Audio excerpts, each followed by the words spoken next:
Have you ever seen a scene where a truly calm person went into a rage? This happened to my dad about 10 years ago when I was in high school. We lived on a hill, and if you went down the hill, you could go to the center part of town where all the stores and stuff were.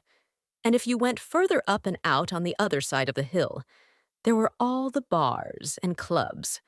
Obviously, it was quicker to get to them over the hill rather than around it. Both of my parents had their own cars, not one car in common, but there was only room for one car in the garage, so drunken idiots were constantly vandalizing my mom's car. One night, my dad happened to be home because his day off came at the end of the week, and he heard some drunk people walking up the driveway. His little office with his computer was on the top floor of the house. He got up, left the house, and started waiting on the front lawn, watching. They started yelling at each other, pushing each other.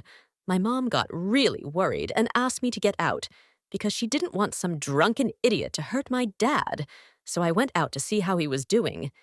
They ended up pushing for a while longer. One of them fell on the car and leaned on the hood of the car. Dad demanded that they move away from the car. They started taunting him. He started approaching them, and one of those little bastards laughingly smashed the side mirror of the car. My dad is a former basketball player who is 202 centimeters tall. He's generally just very large. On any normal day, he's a typical decoy for the little ones. My dad punched him in the jaw. His jaw was obviously broken. The guy started screaming and sobbing at the same time. His friends picked him up and ran away. We never saw them again. There were no repercussions either. Dad just went back into the house and sat down to watch TV. My grandfather is a kind, funny, flirtatious man. He was an executive at a manufacturing company after being the third most important employee. Everyone gets along with him, and he's pretty well off by the standards of our small town. One day, my cousin and I were helping him with some errands and went to the store. There were a lot of poor people in our town, and we met one of the poorest families in the store. My cousin said something. He was generally acting pretty nasty at the time, about how they were too poor and that there was no reason for them to even come to the store since they couldn't pay for anything, something like that. My kind grandfather grabbed him, pinned him against the wall and said, "You've done nothing in your life to think you're better than them. It seems to me now that I would rather be their grandfather than yours." He then made my cousin apologize and announced that the cousin would pay for anything they decided to buy. He then made my cousin work off that amount of money as a lesson.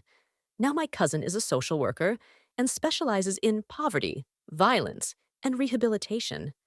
And that was the only time I've ever seen my grandfather show aggression. Twice in 20 years, I have seen outbursts of rage from my very patient, malleable, and kind stepfather.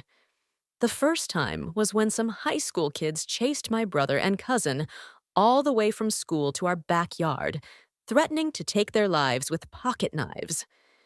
My stepfather calmly walked out into the yard, grabbed these tops by the throats, lifted them up, and pinned them against the fence. "Stay away from my kids," was all he said in a very calm tone that could have made you cringe. Never in my life have I seen anyone run faster than those high school kids after my father's words. They never touched my brother or cousin again. The second time happened when I, a stupid kid, almost a teenager, called my mom a bitch. He threw a look at me that was scarier than I had ever seen in my life. This time he lost his temper and started yelling at me. I pivoted until my back was pressed against the kitchen counter. As soon as he backed off a little, I ran to my bedroom, barricaded myself in with all the furniture I could find. Didn't leave the room all day until I worked up the courage to apologize. But normally, he's just a teddy bear. I have an acquaintance who has been doing bike sprints for over 10 years. He is not a jock in the usual sense, but he has very powerful legs because of cycling.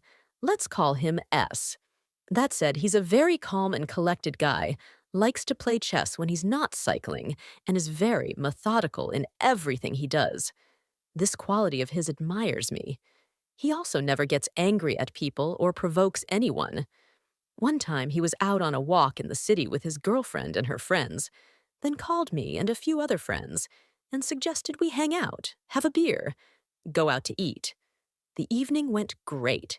We had a good time, joked around a lot. When the four of us were walking home, him, his girlfriend, me, and one other dude, we were accosted by two suspicious-looking dudes of very strong build. They tried to talk to his girlfriend. I'm pretty big, but heck, even I was uncomfortable with the sight of them. Again and again and again and again. He demanded that they get behind her. They followed us for at least 5 minutes. They kept up, and at one point, one of the guys grabbed his girlfriend's arm. Me and my friend pulled her away from him and kind of formed a shield to shield her from those two dudes. S got really pissed off. The two ambles ignored him because me and the other dude were bigger. One of those assholes prepared to attack us. But he didn't manage to do it. He stopped halfway, as if he ran into a wall and bent over, howling in pain and grabbing his chest. Then came the second blow, right in the upper part of his torso, and he fell like a sandbag. S stood beside him like a hungry hyena and looked at the other guy, pale, shivering, and with his arms spread wide. Determined not to anger the little guy any further, guy number 2 grabbed his buddy, and they took off as fast as they could. Guy number 1 stopped as he was coming at us because S had sprawled slightly, hit him in the ribs with his right knee, and then again from the ground when the closet tilted slightly. The blows were brutal. He had learned these moves in a Muay Thai class. Moral of the story: don't tease people with powerful legs who study martial arts, no matter how small they may seem. One day, I was playing soccer on the school grounds. After 8 p.m., the gates are closed, so we agreed that we would play until 8 p.m. When it was about 7:59 p.m., my friend kicked the ball onto the roof of the school, not on purpose. Important note: it was my brand new ball, so I really wanted it back. So I climbed up on the roof of the school. It was quite hard, so it took me more than 1 minute, and there was exactly 1 minute left before the goal was closed. When I finally got the ball, it was already 20:15. At this point, I noticed a police officer. He started yelling that I should come down from the roof because it was trespassing. I panicked because the police officer was yelling at me. I came down from the roof, and the police officer told me that I was trespassing on school property outside of school hours, and it was against the law. I told him that I just wanted my new ball back and that I planned to get out of there before the gates closed at 8 p.m. But the officer was old and grumpy, and he demanded that I show him my passport. I was only 11 years old, and we have passports in Holland from the age of 14, so I didn't have one. So the bastard took me to the police station. Me and 3 of my friends ended up in a 2 by 2 meter cell. It had 144 bricks, a metal door, and a bed. No sheets. I will never forget those numbers. Another cop started asking us questions about the series of robberies, and we stood there with facial expressions like, "What the hell, we're 11 years old, man." Then the cop said, "Well, if you're not going to say anything, apparently I'm going to have to call your parents." All 4 of us were like, "Well, finally!" We've been asking for this since the moment we were brought here. Actually, we cried, not gonna lie. I think about 20 minutes in, I heard some noise in the distance. A grown man was yelling at an officer. We wondered, who's that out there? Note: I grew up in a very strict Christian family.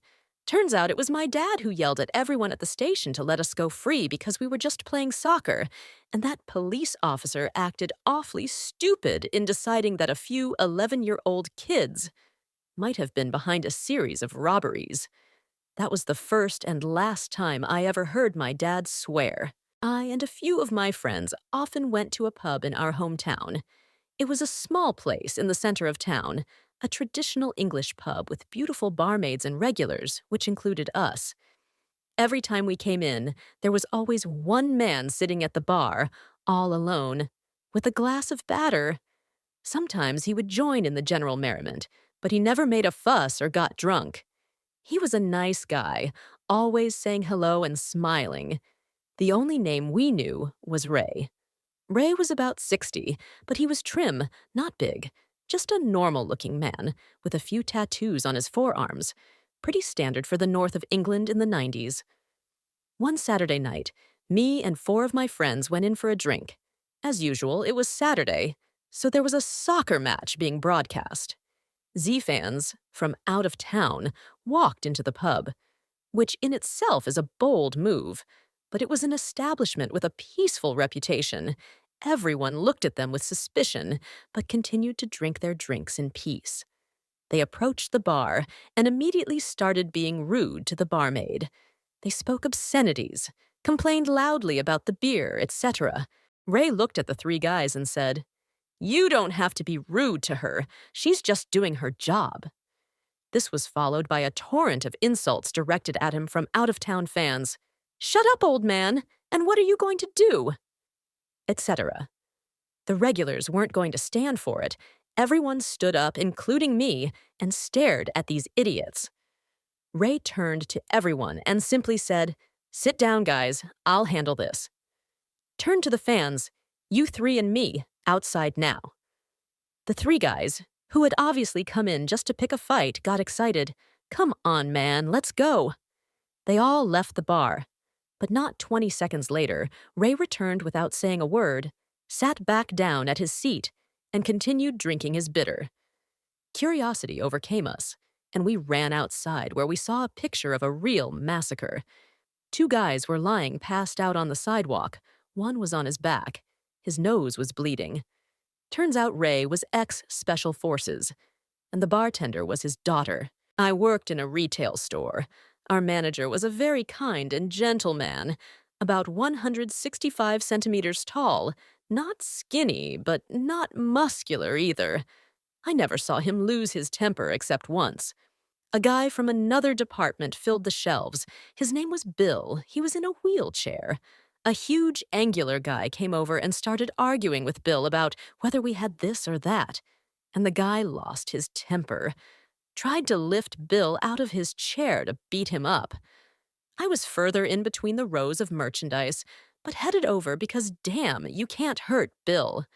Absolutely out of nowhere, our manager appears. Literally flew out of nowhere and knocked this huge jock to the ground, and after a few fist bumps, the asshole gave up. Our manager literally sat on his head until the police arrived about 15 minutes later.